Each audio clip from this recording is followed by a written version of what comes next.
Good morning. હવે આપણે સંયુક્ત માઇક્રોસ્કોપની રચના લેવાની છે. સાદા માઇક્રોસ્કોપ દ્વારાની જે આ ડિસ્કશન આપણે કરી હતી, બરાબર.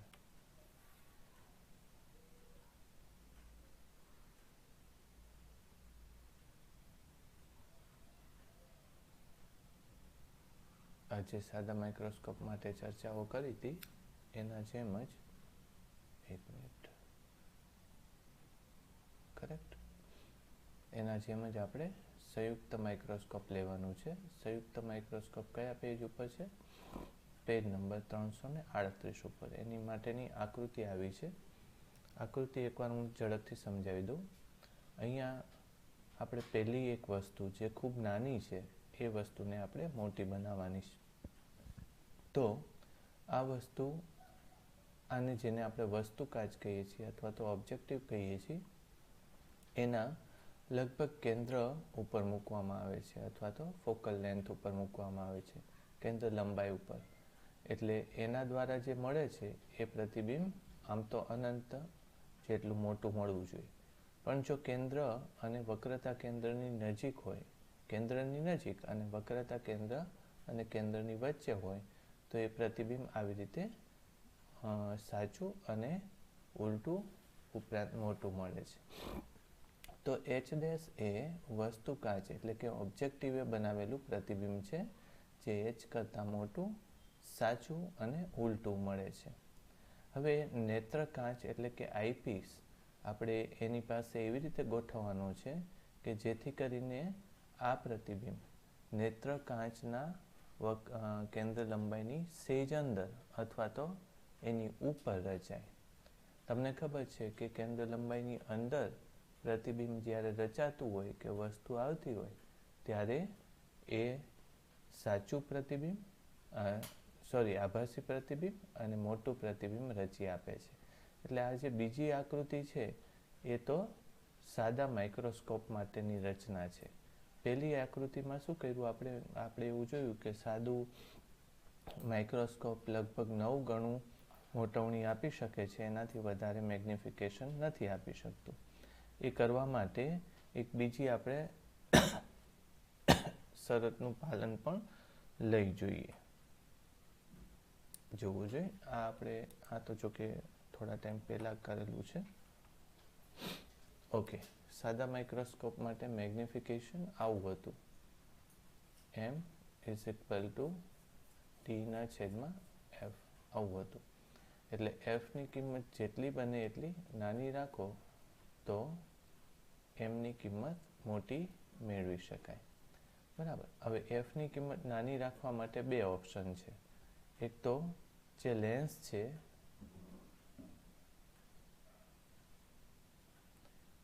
લેન્સ છે એ એક આ ટાઈપનો હોઈ શકે અને એવો ને એવો લેન્સ હું આવી રીતનો પણ દોરી શકું, જેમાં આ ભાગને આપણે પહોળો કરી નાખીએ. સમજ પડી? એટલે બીજો એક લેન્સ આવો દોરી શકાય. પણ એટલે આ લેન્સમાં એની કેન્દ્ર લંબાઈ કેવી છે? નાની છે, બરાબર. અને આ લેન્સમાં એની કેન્દ્ર લંબાઈ મોટી છે. આમાં શું બને છે કે પ્રકાશ વધારે સમય માટે વધારે અંતર લેન્સમાં કાપે છે અને પછી બહાર આવે છે. તો આમાં તમને ખબર છે કે શું થવું જોઈએ? આમાં જુદા જુદા રંગો છૂટા પડી જવા જોઈએ, પ્રિઝમની જેમ, બરાબર. એટલે અહીંયા વર્ણ વિપથનની ખામી ઉદ્ભવે છે, બરાબર. એટલે જો લેન્સને જાડો કરીને કેન્દ્ર લંબાઈ ઘટાડવાનો પ્રયત્ન કરી તો વર્ણ વિપથન એટલે કે ક્રોમેટિક એબ્રેશનની ખામી ઉદ્ભવે છે. એક બીજો ઓપ્શન છે કે આ જ લેન્સને તમે આવી રીતે પણ બનાવી શકો, બરાબર. જેમ કે આટલો નાનો બનાવી દો, બરાબર, આવો નાનો. તો એની જે કેન્દ્ર લંબાઈ છે એ આપોઆપ શું થઈ જશે? ઘટી જશે. પણ આની અંદર એક બીજી ખામી આવે છે, બરાબર. એ કઈ ખામી આવે? તો કે આમાં પ્રકાશનું વિવર્તન થવા લાગે છે. પ્રકાશ થોડોક આ રીતે ખાંચામાંથી થોડોક દૂર જવા લાગે. એટલે આમાં પ્રકાશના વિવર્તનને લીધે પ્રકાશના વિવર્તનને લીધે કેન્દ્ર ઉપર પ્રતિબિંબ ન રચાય, એટલે પ્રતિબિંબ અસ્પષ્ટ રચાય. બરાબર. એટલે આ બે ખાસિયતને લીધે આપણે મેગ્નિફિકેશન સાદા માઇક્રોસ્કોપમાં 9 થી વધારે મેળવી શકતા નથી. બરાબર, આ શક્ય નથી. બરાબર. ઓકે, તો એની માટે આપણે શું કરવું પડે છે કે સૌ પહેલાં જ જ્યારે પહેલા લેન્સની નજીક કે સાદા માઇક્રોસ્કોપની નજીક જે પ્રતિબિંબ નાનું મૂકવું પડે, આ વસ્તુ નાની મૂકવી પડે એની કરતાં પ્રતિબિંબ જ મોટું બનાવી મૂકીએ છીએ. જેમ કે આ વસ્તુને અહીંયા મૂકો તો એટલું બધું મેગ્નિફિકેશન મળે નહીં સાદા માઇક્રોસ્કોપમાં. તો આપણે આ વસ્તુને પહેલાં એક વચગાળાની પ્રતિબિંબ કે થોડુંક મોટું છે એવી રીતે મેળવી લઈએ છીએ અને ત્યારબાદ એને સાદા માઇક્રોસ્કોપ સામે મૂકીએ એટલે અંતિમ પરિણામ જે હોય એના કરતાં પણ મોટું મળે. સમજ પડી? ચાલો, હવે આવી રીતે એની રચના છે. આને તમે બુકની અંદર આપેલું છે એ રીતે વર્ણન કરજો. હવે પહેલાં તો ઓબ્જેક્ટિવનું આ બે લેન્સનું રચના છે, એટલે આ કેવા છે? સંયુક્ત લેન્સનું સંયોજન જેવી રચના થાય છે.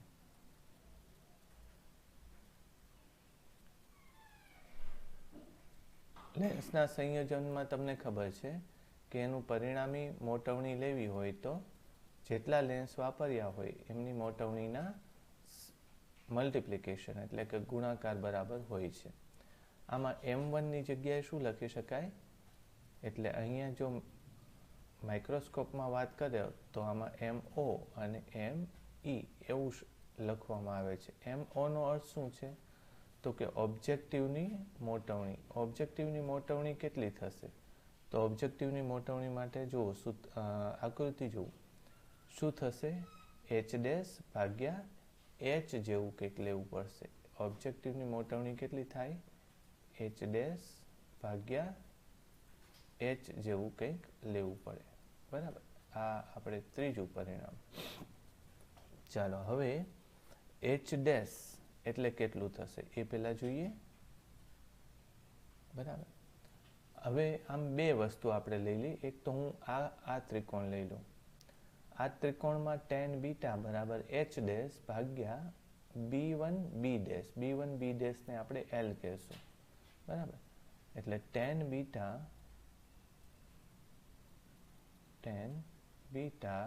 બરાબર H' ભાગ્યા B1 B' અને H' ભાગ્યા B1 B' એટલે એને લખે છે L.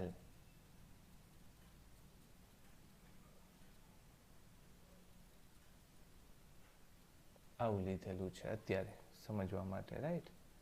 ઓકે, ત્યારબાદ હજી એક આકૃતિ tan બીટા બીજી રીતે હું મેળવી લઉં. એક કામ કરીએ, આના ઉપરથી આપણે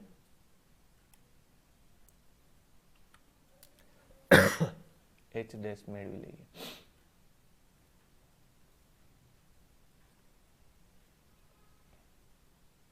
L tan બીટા આવું થશે.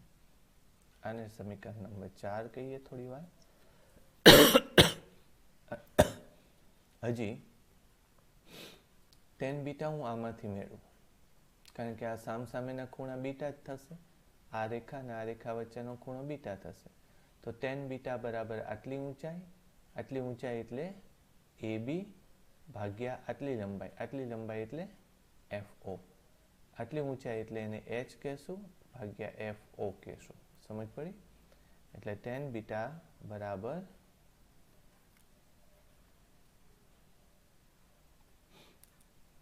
જોવું જોઈએ. ફરીથી લખીએ બીજા ત્રિકોણ માટે. tan બીટા બરાબર H/FO. તેથી H બરાબર FO into tan beta, beta. બરાબર, તો આને આપણે સમીકરણ 5. ચાલો, તેથી મોટવણી MO બરાબર H' એટલે L tan બીટા ભાગ્યા FO tan beta is equal to L by FO. L by FO. ચાલો, એટલે ઓબ્જેક્ટિવનું મેગ્નિફિકેશન આવી ગયું. ઓબ્જેક્ટિવનું મેગ્નિફિકેશન કેટલું આવ્યું? L by FO જેટલું આવ્યું. કરેક્ટ. આ પહેલું સૂત્ર. હવે આઈપીસનું મેગ્નિફિકેશન લેવાનું છે.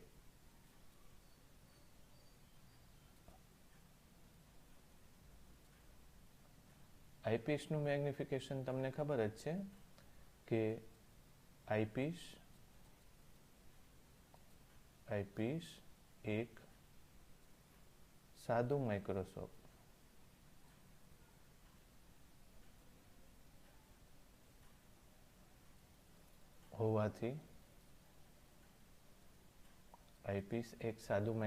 હોવાથી એનું મેગ્નિફિકેશન કેટલું થાય?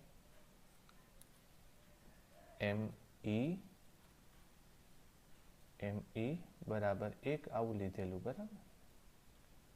પણ જો પ્રતિબિંબ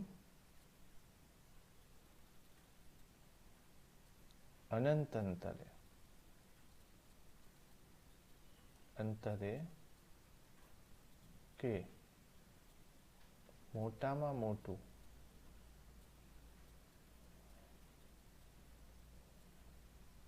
પ્રતિબિંબ અનંત અંતરે કે મોટામાં મોટું હોય તો ME બરાબર શું થશે? ME બરાબર D/F. કરેક્ટ. તેથી આને આપણે જો કે બીજો નંબર લખવો હોય તો લખી દેવાનો.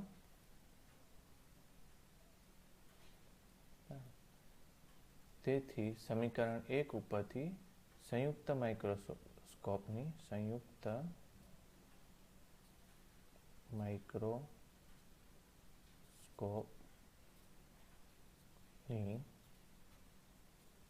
મોટવણી M બરાબર MO into ME. બરાબર. તો MO કેટલું છે? L/FO into D/F. પણ F ની જગ્યાએ શું લખશું આપણે? FE લખશું. આઈપીસની મોટવણી. તો આ થશે આપણું અંતિમ પરિણામ, જેને આપણે શું કહેશું?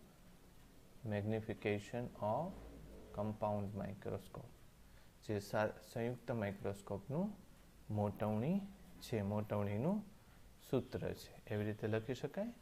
બરાબર. હવે તમને એક કેલ્ક્યુલેશન આપેલી છે. જો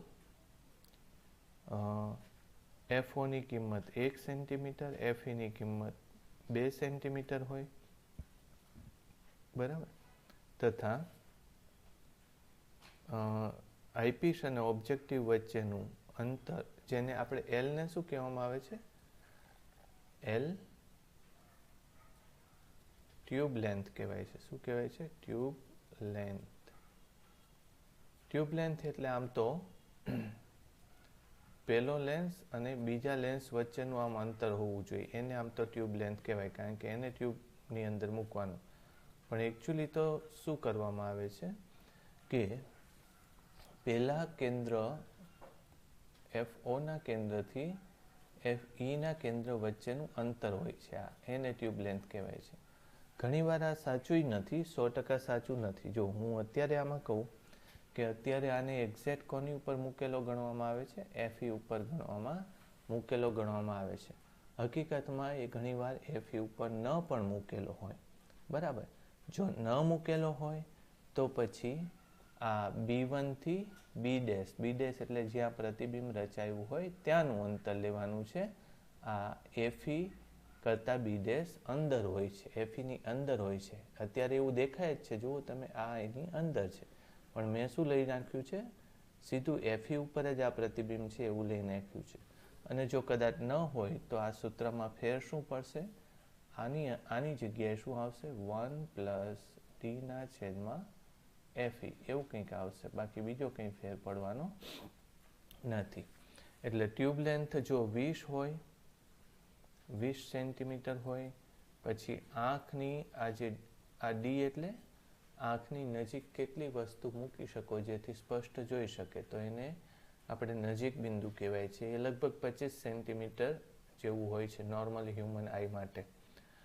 FOની કિંમત 1 જેટલી છે, અને જો FEની કિંમત 2 સેન્ટીમીટર જેટલી હોય તો આ કેટલું થશે? આશરે 250 જેટલું મેગ્નિફિકેશન તમને મળશે. બરાબર. હવે આમાં યાદ રાખજો કે બને ત્યાં સુધી આ બેયની કેન્દ્ર લંબાઈ કેટલી રાખવાનો પ્રયત્ન કરીએ છીએ? બે કેન્દ્ર લંબાઈ કેટલી રાખવાની હોય છે? નાની રાખવાનો પ્રયત્ન કરીએ છીએ. નાની કેન્દ્ર લંબાઈ રાખવા માટે મેં પહેલાં તમને કીધું હતું કે કાં તો લેન્સને તમે આવો હોય તો આવો જાડો રાખો લેન્સ, અને કાં તો લેન્સ ખૂબ જ નાનો રાખો. એટલે લેન્સનો વ્યાસ ખૂબ જ નાનો હોય એવો પ્રયત્ન કરીએ છીએ. પણ લેન્સનો વ્યાસ જો ખૂબ નાનો હોય તો અંદર પ્રવેશતા પ્રકાશ, એટલે કે વ્યાસ નાનો હોય તો અંદર પ્રવેશતા પ્રકાશની તીવ્રતા ઓછી થઈ જાય છે. બરાબર. પ્રકાશની તીવ્રતા ઓછી થઈ જાય, પરિણામે આપણને પ્રતિબિંબ જે મળે એ કેવું મળે? ઝાંખું મળે. તો પ્રતિબિંબને ઝાંખુંમાંથી પ્રકાશિત કરવા માટે કાં તો વધારે કિરણો અંદર દાખલ કરવા માટે બીજી કોઈ વ્યવસ્થા તમારે ઓપ્શનલ વિચારવી પડે. એટલે મેં તમને આપણી ચોપડીમાં આ જો બધું જ આ જે છે એ બધું જ આપણે વર્ણન કરી દીધું. છેલ્લે સુધી અહીં સુધી લીધું. આપણે પ્રકાશિતતા, ગુણવત્તા કે દ્રશ્યતા ઉપર અસર કરે છે. ઓબ્જેક્ટિવ અને આઈપીસ બંને બહુઘટક લેન્સો, બંને માટે બહુઘટક લેન્સો વપરાય છે. જેથી એક બહુઘટક લેન્સ એટલે શું? મેં અત્યારે શું કર્યું હતું? ખાલી 2 જ લેન્સનો ઉપયોગ કર્યો હતો. આપણે કયા? એક તો અહીંયા અને એક અહીંયા બીજા લેન્સનો ઉપયોગ કર્યો. પણ હવે આમાં પણ પહેલી ક્ષતિ તો હોય જ છે. કઈ? વર્ણવિપથન અને ગોલીય વિપથન અથવા સ્પેરિકલ એબરેશન. એની માટે આવા લેન્સની જગ્યાએ શું કરતા હોય છે? આપણે આવા 2 લેન્સનો યુઝ કરશો. તમે સાચા માઇક્રોસ્કોપમાં જોશો તો આવા લેન્સની કંઈક સિસ્ટમ હશે. અહીંયા કંઈક આવા લેન્સની સિસ્ટમ હશે. એટલે આઈપીસ આવો હશે, આમ હશે. બરાબર. તો આપણે આ એક લેન્સની જગ્યાએ 2 લેન્સનો ઉપયોગ કરીએ છીએ, જેથી આપણે જુદી જુદી ક્ષતિઓનું નિવારણ કરી શકાય. એવું અહીં લખેલું છે. બહુઘટક લેન્સ વપરાય છે જેથી જુદી જુદી ક્ષતિનું નિવારણ કરી શકાય. ચલો, સમજ પડી? હવે આપણે ટેલિસ્કોપની વાત કરવાની છે. બરાબર. હવે ટેલિસ્કોપમાં આમ તો આકૃતિ તમે આ જોવી પડશે, પાછળની આકૃતિ લેવી પડશે તમારે. એમાં જુઓ કે પ્રકાશ ખૂબ જ દૂરથી, ટેલિસ્કોપ એટલે આમ તો શું કે દૂર રહેલી વસ્તુને થોડી વિવર્ધિત એટલે મોટી દેખાડી શકે એવો પ્રયત્ન કરવાનો છે. એટલે દૂરથી જે પ્રકાશના કિરણો આવે છે એ પ્રકાશના કિરણો લગભગ કેવા હોય છે? સમાંતર હોય છે. અને ત્યારબાદ જ્યારે એકબીજા ઉપર લેન્સ ઉપર આપાત થાય તો એ લેન્સના મુખ્ય કેન્દ્ર ઉપર જુઓ, આ મુખ્ય કેન્દ્ર ઉપર પ્રતિબિંબ રચે. આપણે પ્રતિબિંબ મોટા ભાગે આમ નથી રચતા હોતા. દૂરથી આવતા પ્રકાશના કિરણોનું પ્રતિબિંબ કેવી રીતે રચીએ છીએ તમને ખબર છે? આપણે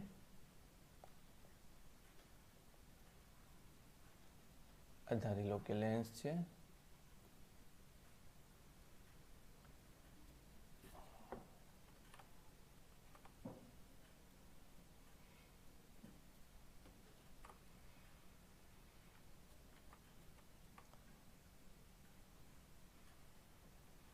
પ્રકાશના કિરણો આ રીતે ધારો કે આને સમાંતર આવે તો આપણે હંમેશા દૂરના પ્રકાશના કિરણોને આમ જ સમાંતર આપાત કરીએ છીએ, અને એ બંને એકબીજાને અહીંયા ક્યાંક છેદે તો અહીંયા આપણે સાવ નજીવી ઊંચાઈનું પ્રતિબિંબ રચીએ છીએ. પણ આ આકૃતિ આપણને પોસાય નહીં, કારણ કે અહીંયા પછી શું મૂકવાનું? આપણે આઈપીસ મૂકવાનું.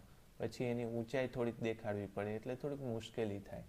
એની જગ્યાએ આપણે શું કરીએ છીએ કે પ્રકાશના કિરણો આપણે સમાંતર નથી આપાત કરતા, પણ એની જગ્યાએ આવી રીતે આપાત કરીએ છીએ કે પહેલું તો પ્રકાશનું કિરણ સીધું જ એના ઓપ્ટિકલ સેન્ટરમાંથી પસાર થઈ જશે, પણ બીજું પ્રકાશનું કિરણ એને સમાંતર આમ આપાત કરીએ, પછી અહીંયા એનું વક્રીભવન થોડું ઘણું કરાવીએ, અને જ્યાં બંને મળે તો ત્યાં આપણે શું કરશું, એક પ્રતિબિંબ રચી દેશું. પણ એ મળશે ક્યાં એ તમને ખબર છે, ક્યાં મળશે? એ ઓબ્જેક્ટિવના કેન્દ્ર ઉપર મળશે, એ ખબર છે. એટલે આવું થશે. ક્લિયર? ઓકે. ત્યારબાદ શું કરશું આપણે? બીજો એક લેન્સ મૂકી દેશું, અને એ લેન્સ કયો હોવાનો? આપણો આઈપીસ હોવાનો. આઈપીસમાં આને ફરીથી વસ્તુ ગણી શકાય, અથવા તો આમે ગણી શકાય કે આની ઉપરથી આમ પ્રકાશના કિરણો એક્સટેન્ડ કરી દો, પાછળ આપી દો, અને ત્યારબાદ એ પ્રકાશના કિરણો આમ ક્યાંક જાય છે એવું વિચારી લો. અને આ બે પ્રકાશના કિરણો છૂટા છૂટા જશે, એટલે અહીંયા કોઈ દિવસ મળવાના નથી.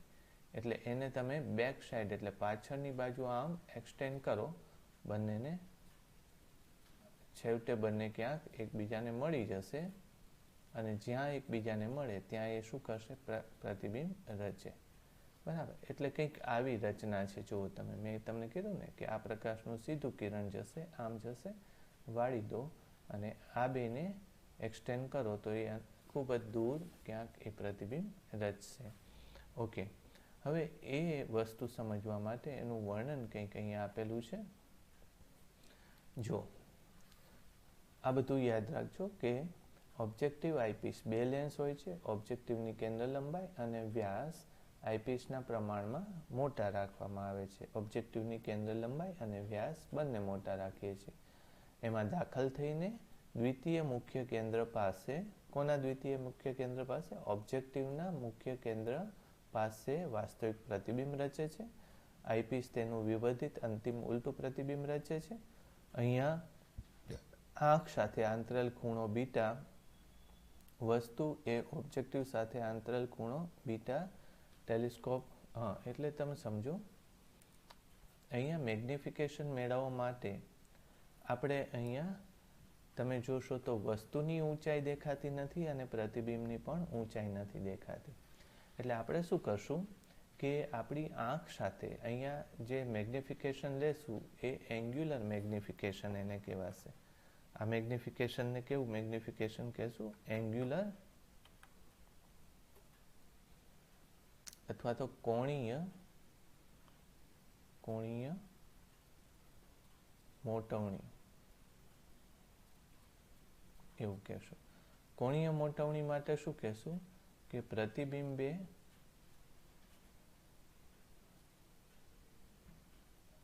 આંખ સાથે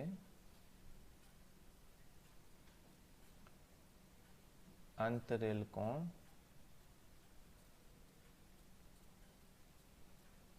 ભાગ્યા વસ્તુએ આંખ સાથે આંતરેલ કોણ, એવું લેવાનું. વસ્તુએ આંખ સાથે આંતરેલ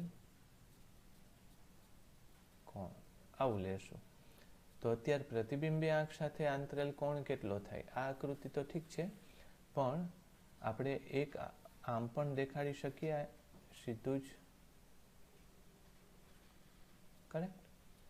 તો આ પ્રતિબિંબમાંથી આવતું કિરણ છે, અહીંયા ક્યાંક વસ્તુ હશે, વસ્તુમાંથી આવતું કિરણ છે. તો આ ખૂણાને આપણે આલ્ફા લઈએ, તો આ ખૂણો શું થશે? આલ્ફા થશે. અને આ પ્રતિબિંબે આંતરેલ કોણ છે આંખ સાથે, એટલે આને બીટા લઈએ. હવે સમજો કે આપણી આંખ અહીંયા ક્યાંક હોવાની, તો આંખ સાથે પ્રતિબિંબ આ છે, વસ્તુ આમ ક્યાંક બહુ દૂર છે. બરાબર? અહીંયાથી દેખાડશું. આ જુઓ, વસ્તુ અહીંયા ક્યાંક દૂર છે, પ્રતિબિંબ અહીંયા ક્યાંક છે. બરાબર? તો આપણે શું કરશું? અહીંથી એક રેખા આમ દોરી દેશું, અને એ ખૂણાને શું કહેશું? બીટા કહેશું. અથવા તો આ ખૂણાને આપણે શું કહેશું? બીટા કહેશું. સમજ પડી? તો પ્રતિબિંબનો કોણ બીટા થશે, વસ્તુનો કોણ આલ્ફા થશે. ખાલી એટલું સમજી લો. એટલે આને લખશું બીટા ભાગ્યા આલ્ફા. હવે બીટા અને આલ્ફા બે ખૂણા બહુ નાના છે, તો પછી આ બીટા માટે તમે આ જો લેશો, બરાબર, આ વસ્તુ આખું લેશો તો બીટા બરાબર આ એચ ડેશ, અથવા તો આને એચ કહું તો એચ ડેશ ભાગ્યા પ્રતિબિંબ અંતર એવું થશે, એચ ડેશ ભાગ્યા પ્રતિબિંબ અંતર, અથવા તો એચ ભાગ્યા આ કેટલું અંતર હોવાનું, એફ ઓ હોવાનું. એટલે આને હું શું કરી નાખું, એચ ભાગ્યા એફ ઓ આમ લખી દઉં. અને આલ્ફા એટલે શું થશે પાછું જુઓ, આ બીટા એટલે શું લખી લેવાનું, આમથી હું લખી નાખું, અહીંયાથી આમ આખું કરું તો એચ ભાગ્યા એફ ઓ, એફ ઓ નહીં સોરી એફ ઈ થશે, મારી ભૂલ થઈ, એચ ભાગ્યા એફ ઈ.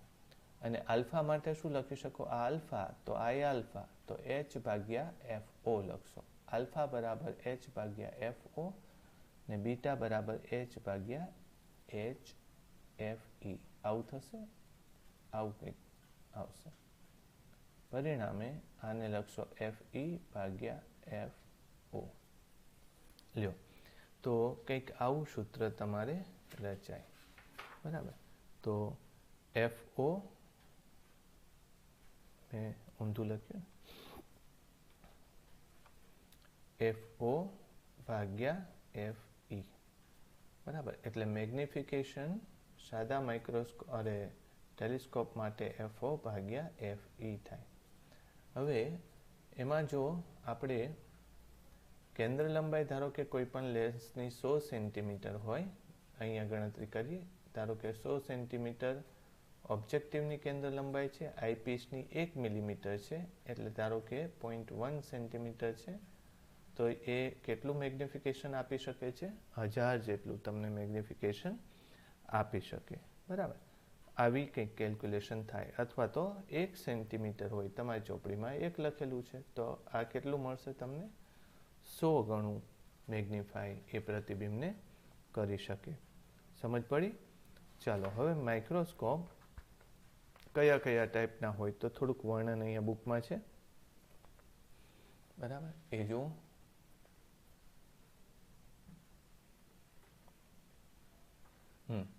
આ એક તમે જોજો, ટેલિસ્કોપ વડે 1 મિનિટ ચાપ ધરાવતા 2 તારાઓનું નિરીક્ષણ કરવામાં આવે તો તારાઓ એકબીજાથી 100 ગુણ્યા 1 મિનિટ એટલે કે 100 મિનિટ જેટલા કોણીય અંતરે કરી આપે, એટલે કે 1.67 કોણીય અંતરે હોય એમ કહેવાય.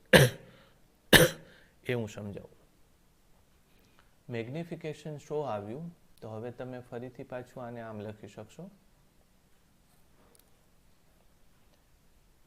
ટેલિસ્કોપનું magnification 100,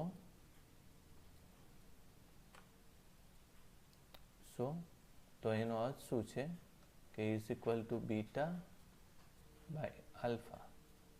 therefore beta is equal to 100 into alpha. Alpha એટલે શું, હવે થોડીક આકૃતિ થોડીક અલગ દોરું. 2 કિરણો મેં દોર્યા હતા, એની જગ્યાએ ધારી લો કે 2 તારા છે. આ રીતે 2 તારામાંથી પ્રકાશના કિરણો આવી રીતે આવે છે, તો આ કયો થયો હતો, આલ્ફા થયો હતો. આ આલ્ફા. આલ્ફા એટલે 2 તારા વચ્ચેનું અંતર ધારો કે 1 મિનિટ હતું. હવે આપણે આઈપીસ રાખીએ તો આઈપીસ ઉપર આ પ્રકાશના કિરણો પડે તો એ થોડા કંઈક આમ આમ વાળવાની કોશિશ કરશે, બરાબર. પરિણામે એ શું દેખાડશે આપણને, કંઈક મોટું પ્રતિબિંબ દેખાડશે. તો પ્રતિબિંબનો અર્થ શું છે, આ 2 તારાઓ જ દેખાય છે તમને, તો એ 2 તારા વચ્ચે કેટલો ખૂણો દેખાશે તમને, હતો કેટલો, 1 મિનિટનો ખૂણો. સાચો તારાઓ વચ્ચે કેટલો હતો, 1 મિનિટનો ખૂણો હતો. અને આ પ્રતિબિંબના જે તારાઓ છે એની વચ્ચે ખૂણો તમને કેટલો દેખાશે, તો 100 ગુણ્યા 1 મિનિટ એટલે 100 મિનિટ. 100 મિનિટ એટલે 60 વત્તા 40 મિનિટ એટલે 1 ડિગ્રી અને 40 મિનિટ જેવું એની વચ્ચે એંગ્યુલર ડિસ્ટન્સ હશે એમ કહેવાય. આમાં સમજ પડી બધાને, બરાબર. એટલે આ કેલ્ક્યુલેશન છે, આ બીજું તો આમાં કંઈ સમજવા જેવું નથી. અને એ 40ને તમારે ડિગ્રીમાં કન્વર્ટ કરવું હોય તો પાછું આમ લખવું જોઈએ, આવી રીતે લખી નાખો કે 1 ડિગ્રી પ્લસ 40/60 ડિગ્રી. તો 2/3 એટલે કેટલું થાય? 0.66 જેટલું થાય, 66 અથવા 67 ડિગ્રી. તો આ 1.67 ડિગ્રી. મિનિટમાં ન લખવું હોય તો આમ, ન લખવું હોય તો આમ લખી શકો તમે. સમજ પડી ગઈ? ઓકે, ચાલો હવે થોડું વર્ણન છે એ એકવાર સમજી લઈએ. જો આ બધું સમજવા જેવું છે. એસ્ટ્રોનોમિકલ ટેલિસ્કોપ માટે પ્રકાશ સમાવેશ ક્ષમતા, લાઇટ ગેધરિંગ પાવર અને તેનું વિભેદન કે વિભેદન શક્તિ મહત્વની બાબતો છે. લાઇટ ગેધરિંગ પાવર એટલે શું? કે દૂરનો તારો તમને ઝાંખો દેખાતો હોય તો એનો લાઇટ ગેધરિંગ પાવર અથવા તો પ્રકાશ સમાવેશ ક્ષમતા એની ઓછી છે તેમ કહેવાય. એટલે દૂરનો તારો જો વધારે પ્રકાશિત જોવો હોય તો તમારે ટેલિસ્કોપનો પ્રથમ લેન્સ મોટો રાખવો પડે. આ પૈકી પ્રકાશ સમાવેશ ક્ષમતા એ ઓબ્જેક્ટિવના ક્ષેત્રફળ પર આધાર રાખે છે. મેં કીધું જો મોટા વ્યાસના લેન્સની મદદથી ઝાંખી વસ્તુઓ પણ પ્રકાશિત જોઈ શકાય છે એમ લખાય. વિભેદન શક્તિ અથવા નજીકની બે વસ્તુઓ અલગ અલગ જોવાની ક્ષમતા પણ ઓબ્જેક્ટિવના વ્યાસ પર આધાર રાખે છે. આમ પ્રકાશીય ટેલિસ્કોપ અને ટેલિસ્કોપનો વ્યાસ જેટલો મોટો હોય તેવા ટેલિસ્કોપ બનાવવા જરૂરી છે. સૌથી મોટા ટેલિસ્કોપનો વ્યાસ કેટલો છે? 1.2 મીટર છે. સૌથી મોટા ટેલિસ્કોપનો વ્યાસ કેટલો છે? 1.2 મીટર જેટલો છે. બરાબર. અત્યારે દુનિયાનું સૌથી મોટું ટેલિસ્કોપ બની રહ્યું છે. બરાબર. એ હવાઈ ટાપુ ઉપર બની રહ્યું છે. એનો વ્યાસ કંઈક 22 મીટર જેટલો રાખવાના છે. આવો ટેલિસ્કોપ યુએસએમાં આ જગ્યાએ છે. બરાબર. એટલે વિસ્કોસિન અને યર્કની વેચા આ ઠીક છે, તમે યાદ રાખજો. ટેકવવા એમને વજનદાર હોય છે, બનાવવાનું છેડા પાસેથી ટેકવવા મુશ્કેલ હોય છે. એટલે વધુમાં વધુ એવા લેન્સ બનાવવા મુશ્કેલ અને ખર્ચાળ છે. ઓકે, મારી ભૂલ થઈ. આ 1.2 મીટર અને હું જે કહું છું એ ટેલિસ્કોપ જે બને છે એમાં 22 મીટર એ લેન્સ એવો નથી બનાવી શકાતો, પણ એની જગ્યાએ આપણે પછી અરીસો બનાવીએ છીએ. એટલે હું તમને પહેલાં તો ટેલિસ્કોપ 2 ટાઈપના હોય છે એ કહી દઈ. ટેલિસ્કોપ કેવા હોય? 2 ટાઈપના.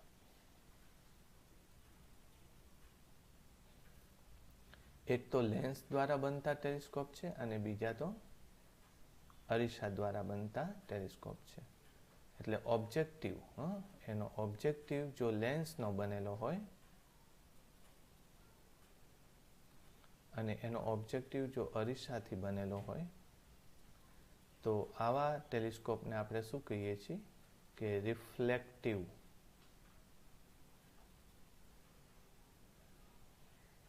ટેલિસ્કોપ. અરીસામાં પરાવર્તન થાય છે. લેન્સ દ્વારા બનતો હોય એને શું કહેવાય? રિફ્રેક્ટિંગ.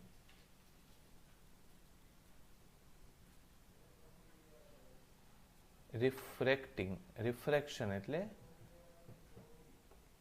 વિવર્તન. બરાબર. પ્રકાશનું વક્રીભવન, રિફ્રેક્શન એટલે રિફ્રેક્ટિંગ ટેલિસ્કોપ કહેવાય છે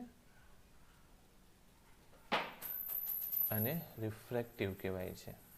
પછી ટેલિસ્કોપ પાછા બીજા 2 ટાઈપના હોય. આ કયા? એની અંદર ઓબ્જેક્ટિવ કેવો વાપરો છો એના આધારે આપણે એના 2 ભાગ બનાવ્યા.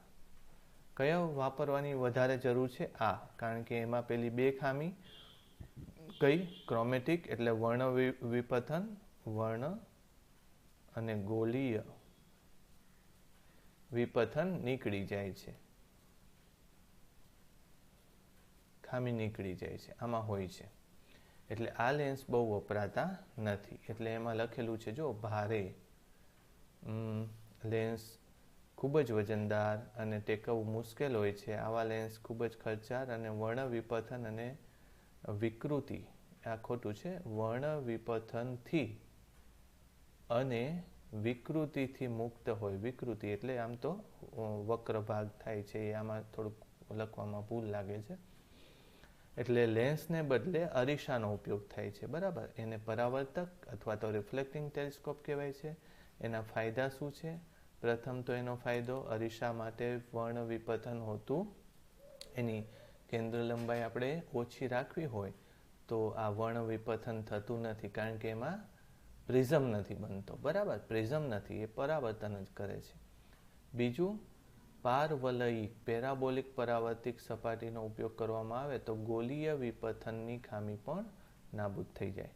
એ હું સમજાવું એ શું કહે છે. જો તમે જ્યારે આવો અરીસો વાપરો છો ત્યારે આપણે એવું ધારી બેસીએ છીએ કે બધા જ પ્રકાશના કિરણો જો સમાંતર એની ઉપર આપાત થયા હોય તો પરાવર્તન બાદ ક્યાં મળે? અહીંયા મળે. પણ એ વાત ખોટી છે. જો પરાવર્તન બાદ અમુક નજીક મળે છે, અમુક દૂર મળે છે, બરાબર. એટલે આવું એક્ઝેક્ટ આ કેન્દ્ર ઉપર જ મળે એવું ક્યારે થાય? પેરેક્સિયલ કિરણો માટે.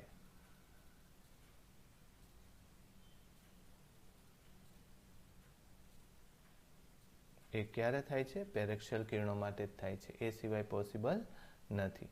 પણ જો તમારે સાચે જ મોટા કોણે આપાત થયેલા કિરણોને એક જ બિંદુએ કેન્દ્રિત કરવા હોય તો આપણે થોડોક આ ટાઈપનો અરીસો વાપરવો જોઈએ. ગાડીની હેડલાઇટ હોય ને એવો, બરાબર. તો એની વાત લખેલી છે, જો અહીંયા. પરવલયિક અથવા તો પેરાબોલિક પરાવર્તક સપાટીમાંથી આ સ્પેરિકલ એબ્લેશનની ગોલીય વિપથનની ખામી પણ નાબૂદ થઈ જાય છે, બરાબર.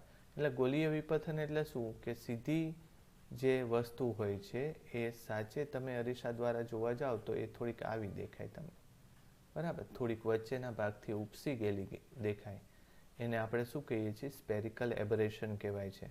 પ્રકાશની પ્રકાશી ક્ષમતા ધરાવતા લેન્સ કરતાં ઘણું ઓછું હોય છે. માત્ર કિનારી પણ નહીં પણ સમગ્ર સપાટી પર એને ટેકવી શકાય છે. હવે એ હું સમજાવું. લેન્સ જો વાપરો તો લેન્સને તમારે ફિટ કરવો હોય તો કેવી રીતે ફિટ કરવો હોય? અહીંયાથી જ આમ ફિટ કરવો પડે તમારે, કારણ કે એના પ્રકાશના કિરણો આમ અંદર જવાના છે, અંદરથી બહાર નીકળવાના છે. પણ આવો અરીસો લેશો તો તમે આખું આવી રીતે ફિટ કરી શકો, બરાબર. એમ પાછળ પેકિંગ આપીને ફિટ કરાવી શકાય આવી રીતે કોઈ બોક્સની અંદર. આમ ફિટ કરી દો તો કંઈ વાંધો નહીં, કારણ કે પ્રતિબિંબ તો આગળ રચાવાનું છે. જ્યારે આ એની કિનારી ઉપર પકડીને ફિટ કરવું પડશે એવું કહે છે તમને. કિનારી પણ નહીં, પાછળની સમગ્ર સપાટી પર ટેકવી શકાય છે. તેથી યાંત્રિક ટેકાનો પ્રશ્ન હલ થઈ જાય છે. પરાવર્તક ટેલિસ્કોપની એક મુશ્કેલી છે. શું મુશ્કેલી છે? એ ટ્યુબની અંદર જ પ્રકાશને કેન્દ્રિત કરે છે. આથી આઈપીસ અને અવલોકનકાર પણ ત્યાં જ રહેવા જોઈએ, બરાબર. અને આનાથી થોડોક પ્રકાશ અવરોધાય છે. એ સમજાવું શું છે એ. આમ તો આકૃતિ જોશો ને તો એ ખબર પડશે. જો ઠીક છે, અહીંયા દોરી દઈએ. જો આમ છે કે અહીંથી આવેલો પ્રકાશ આ ઓબ્જેક્ટિવ ગણો, બરાબર. અહીંથી આવેલો પ્રકાશ પાછો ક્યાંક કેન્દ્રિત થાય છે, અહીંયા ક્યાંક કેન્દ્રિત થાય છે. પ્રકાશ અહીંયા કેન્દ્રિત કરે, પછી આઈપીસ ક્યાં રાખવો પડે? અહીંયા રાખવો પડે. અને સામેથી તમારે અહીંથી જોવું પડે. એટલે ક્યાં આ આખું જે બોક્સ છે તમે પોતે આઈપીસ સહિત એ બોક્સ બીજા પ્રકાશને શું કરે છે? અવરોધે છે. જો થાય છે આવું, બીજા પ્રકાશને અવરોધે છે. એટલે પરિણામે થોડીક તીવ્રતા એની ઘટી જાય. આ ખામી નિવારવા માટે આપણે શું કરીએ છીએ? ઘણીવાર એનો સાવ તો નિકાલ હલ નથી કરી શકાતો. ઘણીવાર શું કરીએ છીએ? આપણે અહીંયા એક પરાવર્તક રાખી દઈએ છીએ, સમતલ અરીસો રાખી દઈએ છીએ. એ પ્રકાશને આ બાજુ ક્યાંક મોકલી આપે છે અને અહીંયા આઈપીસ રાખી દેવાય અને જોઈ શકાય. કાં તો ઘણીવાર આપણે શું કરીએ છીએ? અહીંયા એક બીજો અરીસો આની જેમ જુઓ, જોયું? પ્રકાશના કિરણો આપાત થાય છે, અહીંયા પરાવર્તિત થઈને આમ આવે છે, અહીંયા પાછો બીજો એક અરીસો રાખી દઈએ છીએ, એ બહિર્ગોળ અરીસો રાખીએ છીએ, આ અંતર્ગોળ. એટલે પ્રકાશને પાછો આ જ દિશામાં મોકલે અને ક્યાંક કેન્દ્રિત કરી દે. અહીંયા શું રાખી શકાય? આઈપીસ રાખી શકાય. એટલે આ તો આમ તમને દેખાય છે એવું મોટું નથી હોતું, નાનો એવો ભાગ હોય છે. એટલે અહીંથી આવતા પ્રકાશના કિરણો અવરોધાવાનો તો છે જ, આ અરીસાની આ સપાટીથી અવરોધાશે ગૌણ અરીસામાં, પણ આ અરીસો નાનો હશે તો અવરોધાયા વગર તમે હવે એમ નહીં વિચારતા આમાં કે પ્રકાશના કિરણો આવતા હોય, તમે કોઈ વ્યક્તિ જોતા હોય તો એ આ અવરોધાવાને લીધે વ્યક્તિનો થોડોક ભાગ નહીં દેખાય, એવું નથી. ગોલીય અરીસામાં નાનકડો ટુકડો પણ આખું પ્રતિબિંબ રચી શકે છે. એટલે આને લીધે આવતા કિરણોના થોડાક કિરણો અવરોધાય છે, પરિણામે અહીંયા તીવ્રતા સહેજ ઘટશે, બાકી બીજું કંઈ ફેર પડતો નથી. આવા જે ટેલિસ્કોપ છે એને કેસ ગ્રેઇન ટેલિસ્કોપ કહેવામાં આવે છે. આપણે જોતા જઈએ આગળ, કંઈ બાકી નથી રહી ગયું ને. કેલિફોર્નિયા ખાતે માઉન્ટ પોલોમરમાં 200 ઇંચ એટલે કે 5 મીટર વ્યાસનો આવું રાખવામાં આવ્યું છે. નાના પાંજરામાં અવલોકન કરતા અરીસાના મુખ્ય કેન્દ્ર પાસે બેસે છે. મુશ્કેલીના અન્ય ઉકેલમાં પ્રકાશને વિચલિત કરી બીજા અરીસા વડે કેન્દ્રિત કરવામાં આવે છે. આવી એક રચનામાં ગૌણ અરીસો આ મુકાય છે, બરાબર. એને કેસ ગ્રેનના નામ ઉપરથી કેસ ગ્રેન ટેલિસ્કોપ કહેવાય છે. એમાં નાના ટેલિસ્કોપની કેન્દ્ર લંબાઈ મોટી મેળવવાનો ફાયદો છે. ભારતમાં મોટું ટેલિસ્કોપ કાવાલુરમાં 2.34 મીટર વ્યાસ ધરાવતું છે, જે જમીન પર રાખી પોલિશ કરી ગોઠવીને તેનો ઉપયોગ Indian institute of astrophysics Bangalore દ્વારા થાય છે. વિશ્વમાં મોટું ટેલિસ્કોપ હવાઈ ખાતે કેક ટેલિસ્કોપની જોડ છે, તેમાં 10 મીટર વ્યાસના પરાવર્તકો છે. એકચ્યુઅલી આ ટેલિસ્કોપ 22 મીટર વ્યાસનું અત્યારે બની રહ્યું છે, અને એ પહેલાં આપણે ભારતમાં લદ્દાખની અંદર હાનલે નામના વિસ્તારમાં બનાવવાનું શરૂ થયું હતું, પણ પછી થોડી ખામી આવવાને લીધે અથવા તો કોઈ જે સરકારી તંત્ર સાથે કંઈ પ્રોબ્લેમ થવાને લીધે એ ટેલિસ્કોપ હવે હવાઈ ખાતે જ બનાવવાના છે. દુનિયાનું મોટામાં મોટું ટેલિસ્કોપ 22 મીટર વ્યાસનું. ઓકે, તો આ રીતે આપણે ચેપ્ટર પૂરું થઈ જાય છે, અને એના દાખલાઓ હવે હું તમને ગણાવીશ. દાખલાઓ અહીંથી શરૂ થશે, બરાબર. સારું.